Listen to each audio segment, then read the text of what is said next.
Court में मान्यताओं के आधार पर फैसले नहीं सुनाए जाते, अदालत की देहरी पर सबूतों का जोर चलता है। यहां इतिहास का हवाला तो दिया जा सकता है, लेकिन सुनी सुनाई बातों की बुनियाद पर इंसाफ करना आसान नहीं होता। इसलिए सिविल मामलों में मौकाए मुआयना की खास अहमियत होती है, जिसके तहत कोर्ट की तरफ से एडवोकेट कमिश्नर की नियुक्ति की जाती है। ये बात सिर्फ इस तथ्य से समझी जा सकती है कि सुप्रीम कोर्ट ने भी वाराणसी सिविल कोर्ट की तरफ से दिए गए सर्वे के मामले में दखल से इनकार कर दिया। जिस वक्त दिल्ली में सुप्रीम कोर्ट में सुनवाई हो रही थी, ठीक उसी वक्त वाराणसी में भी ज्ञानवापी केस में बड़ा आदेश आ रहा था। इसमें क्या क्या हुआ, इस रिपोर्ट से देखिए।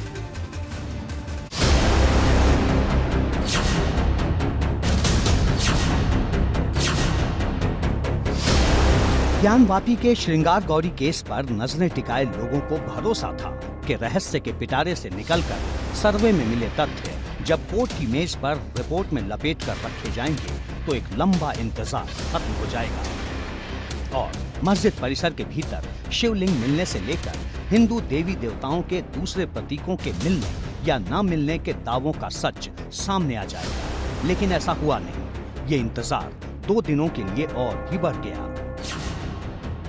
यह जो माननीय न्यायालय का आदेश है उस सर्वोपरि है, उसका सबको पालन करना है और माननीय न्यायालय ने 2 दिन का समय दिया है रिपोर्ट दाखिल करने के लिए और निर्धारित समय के अंदर हम लोग रिपोर्ट दाखिल कर देंगे।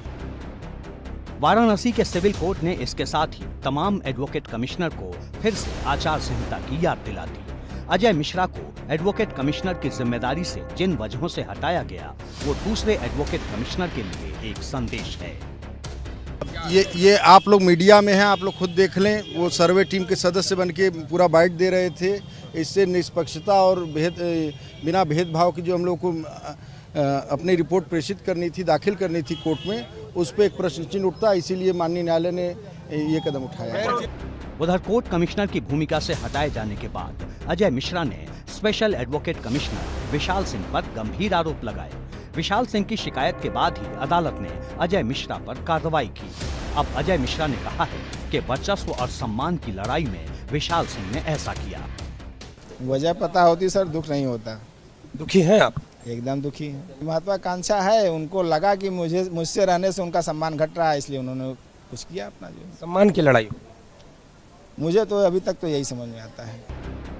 वाराणसी कोर्ट में मंगलवार को कुल 3 मामलों पर सुनवाई हुई।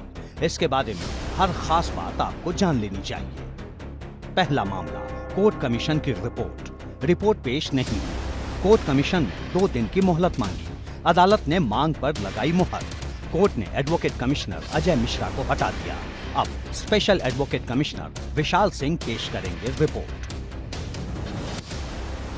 दूसरे मामले पर सुनवाई, दीवार तोड़कर दोबारा सर्वे की मांग। श्रृंगार गौरी केस की याचिकाकर्ता रेखा पाठक और अन्य ने शिवलिंग मिलने की जगह की दीवार तोड़ने की मांग की। अदालत में नई अर्जी देकर शिवलिंग मिलने के आसपास की जगह तोड़कर सर्वे कराने की मांग की गई, जिससे नई जानकारियां सामने आ सके। हिंदू पक्ष ने ज्ञानवापी का दोबारा सर्वे कराने की भी मांग की। नई अर्जी में कहा गया है कि शिवलिंग के पूरब की दीवार, नदी के मुंह की तरफ का तहखाना और तहखाने की उत्तरी दीवार को हटाकर सर्वे करवाया जाए। हिंदू पक्षकार रेखा पाठक, मंजू व्यास और सीता साहू की तरफ से ये नई अर्जी दी गई है, जिस पर अब बुधवार को सुनवाई होगी।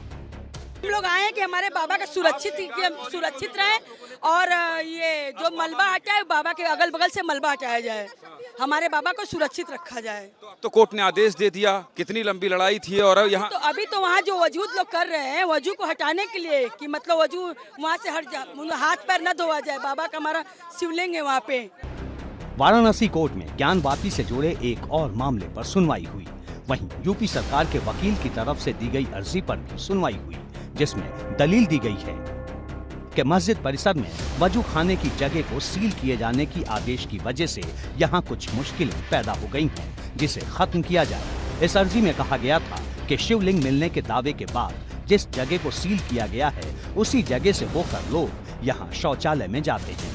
इस आदेश के बाद दिक्कतें हो रही हैं। साथ ही वजू खाने का पानी हटाने से यहाँ की मछलियों के खतरे में होने की बात कही गई है और उन्हें बचाने की व्यवस्था की मांग की गई थी। इस मामले में भी बुधवार को सुनवाई होगी।